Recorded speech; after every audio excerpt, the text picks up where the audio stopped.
I would like to thank the Government of Nepal, Investment Board of Nepal, and the organizing team for inviting me to this investment summit and giving me the opportunity to grace this concluding session. On behalf of the CPNUML and my own, I would like to extend my greetings to all of you participating in this investment summit.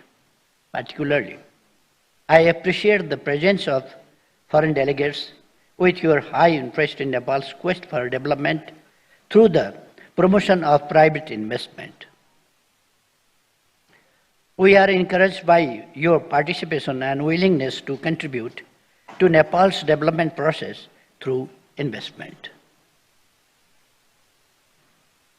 Transfer of technology and imparting efficient management practices of businesses.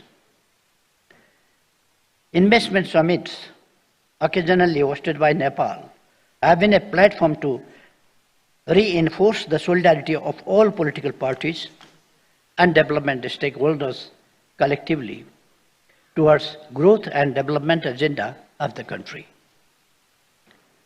This summit is one further step in that direction. In 2019, when we hosted the second Nepal Investment Summit under my leadership as the Prime Minister of the country, our broader aim was to enhance private investment, both domestic and foreign, and bridge the capital and technology gaps for achieving the common vision of prosperous Nepal and happy Nepali. I am pleased to observe that the present government has continued this legacy with new theme of emerging Nepal, including that Nepal is emerging as a new investment destination. During the second investment summit, I had mentioned our new journey towards prosperity with a focus on rapid economic growth, sustainable development, and transformation of the society and the economy to modernity. Then Nepal had very impressive economic growth of average 7% and was seen as a shining star in the development landscape. However, like elsewhere in the world, our growth momentum stalled with outburst of COVID-19, and we are still struggling to fully recover from the pandemic. In between, we have also faced adverse external shocks from the ongoing conflicts and wars in the Middle East and Central Asia. However, the country is lately recovering out of the shocks, and with new reform initiatives, we are expecting to catch up the growth momentum very soon. During my tenure as the Prime Minister of Nepal, we had amended some important laws before the investment summit. We had also addressed investors' concerns regarding labor disputes. I thank Right Honorable Prime Minister for recently amending the laws related to investment and easing out of ecosystem for doing business. My party, CPNUML, firmly stands with the government to implement them effectively in order to create more conducive environment for all who have already invested or are exploring opportunities to invest in Nepal. With a smooth transition from unitary to federal structure of governance, Nepal is now ready to take off its journey to rapid economic development and achieve prosperity in the shortest possible time span.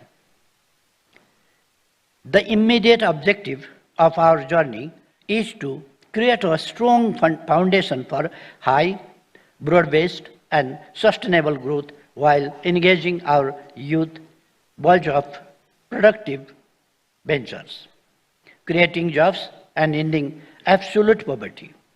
Its realization would only be possible with a strong support from our development partners and private investors. This government has a clear vision, steadfast commitment, and result-oriented action plan to achieve its overarching goal of graduating from LDC status by 2030, achieving sustainable development goals, becoming a middle-income country by 2030, and realizing our aspiration for prosperous Nepal, happy Nepali. I call upon foreign investors to secure the investment opportunities, make profitable investments of finance and technology, connect to global market for export through existing network, and help technology transfer to domestic local entrepreneurs and investors. I believe that the panel and parallel sessions held yesterday and today have not only highlighted provisions in our new policies and investment opportunities, but also provided important feedback for further reform ongoing and going forward. My party, CPI-UML, would like to assure you that the views expressed and suggestions extended by the participants towards further easing business climate will be duly taken care of, and will work with the government officials in order to make Nepal a promising investment destination. I firmly believe that our showcased projects will definitely pay your attention to invest in Nepal, as they are highly competitive and feasible, and most of which are at the ready-to-go stage.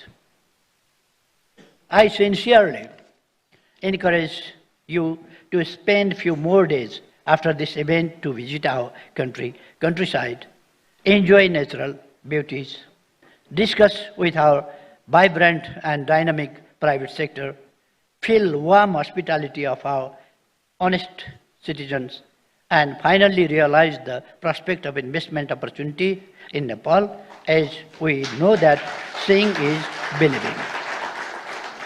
I am confident that the key objectives of the summit to project Nepal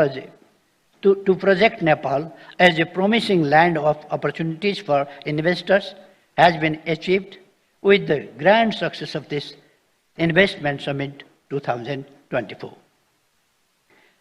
I am confident that this summit has been extremely useful to share innovative ideas and views, explore investment potentials and opportunities in Nepal, develop investors' network, and finally, attract more investment in Nepal. In closing, I extend my heartfelt gratitude to all dignitaries to taking part in the summit. I am confident that you have made very beautiful, fruitful exchanges of ideas and perspectives on global, regional, and national issues during these two important days. I sincerely hope that this event will mark the important milestone in the development endeavor of Nepal.